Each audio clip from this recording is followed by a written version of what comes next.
Pinag-aaralan ng Bureau of Immigration ang pagdaragdag ng electronic gates at pagkaroon ng e-travel portal para mapabilis ang proseso sa immigration sa NAIA.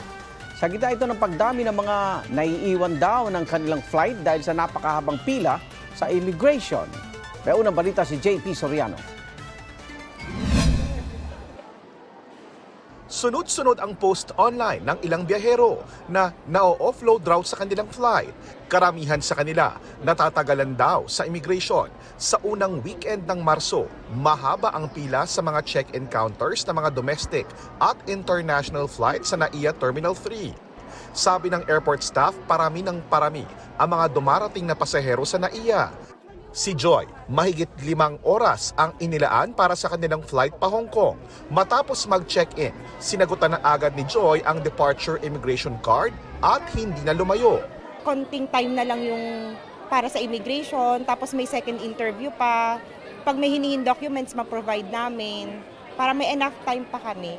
Narinig at nabasa raw ni Joy ang kwento sa social media ng ilang pasahero na na-offload o hindi makasakay ng eroplano sa kanilang flight, tulad ng isang pasaherong papuntang Palau nitong February 24 mula sa NAIA Terminal 3. Kwento ng pasahero sa post, maaga raw silang nag-check-in at pumila sa immigration pero naiwan daw ng flight dahil anya sa haba ng pila sa immigration. 3 lang umano ang bukas na immigration booths.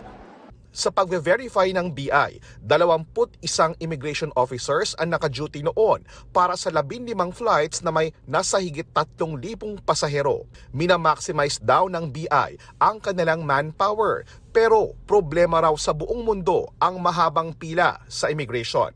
Sabi ng BI, nag-commit ang MIAA na dadagdagan nito ang espasyo para sa immigration sa mga susunod na buwan. Pag-aaralan daw nila ang pagdadagdag ng electronic gates. May ilulunsad rin daw na e-travel portal para mabawasan ang fini-fill out na paper forms.